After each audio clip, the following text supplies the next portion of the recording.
Michael Arnold is here in the studio with me. Michael is from our TRT World Research Centre. Michael, let's pick up on the idea that this conference is going to address how to diminish, if not completely eradicate, Islamophobia. Rupert Murdoch owns many TV channels around the world, publications, newspapers, magazines, and he tweeted a few days ago, he called it a jihadist cancer, and he said Muslims have to do more to stop this jihadist cancer. Surely, Islamophobia will continue to rise, as it has done since the emergence of Al-Qaeda and Daesh, until that sort of argument that all Muslims are responsible for terrorism is countered effectively. How does one counter that sort of argument that blames billions of people for what a tiny percentage of people do in the name of their collective religion? Well, I think, when you have people like Rupert Murdoch in the wake of a terrorist attack against Muslims, coming out and saying that it's the responsibility of Muslims to take care of the jihadist cancer, I think that shows you sort of the difficulty that countering this type of discourse will be, right? I mean, this is coming from a billionaire owner of a media empire whose editorial line is spread, like you mentioned, throughout many TV channels, publications, etc.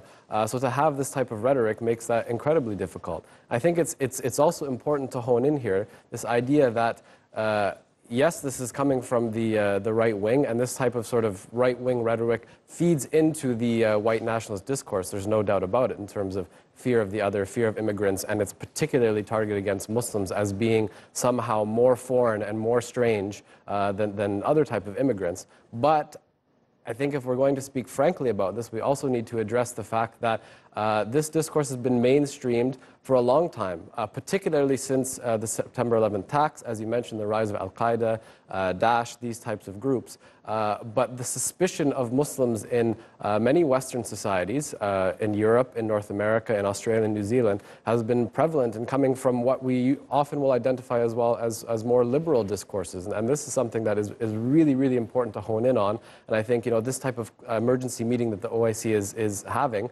it needs to zero in on these types of issues. When you were sitting here an hour ago, you said The Clash of Civilizations. That book that was written by Samuel Huntington, I think it's about 20 years ago or so now, it said that future wars are not going to be fought between countries, but between cultures. And yet, for so many years, commentators have been really reluctant to say that actually the Clash of Civilizations is happening. Because once you admit it, you have to counter it. You have to find some sort of solution to it. Otherwise, the world is going to suffer like it's never done before. Are you convinced that we're definitely living in an age of the Clash of Civilizations and that it is now happening?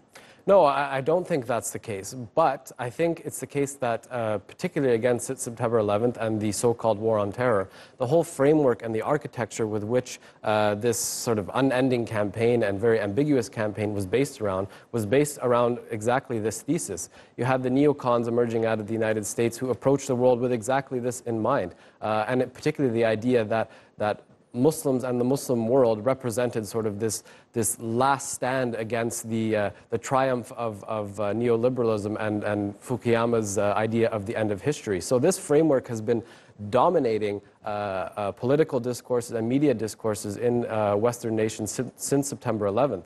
On the other side as well, in places like Germany, up until very recently, I'm not sure if the practice is still going on, but only a few years ago, they have questionnaires that are clearly directed towards the Muslim community in terms of their ability to attain German citizenship. Questions such as, what do you think of a man taking a second wife? What do you think of putting your daughters into swim and gym classes? I mean, these are seemingly innocuous questions, but they're very clearly targeted towards what they assume to be the values of all Muslims and what they assume to be the illiberal values of all Muslims. And this has been something that has been mainstreamed throughout many of these nations. Okay. Michael, thank you very much again for coming in. I appreciate it.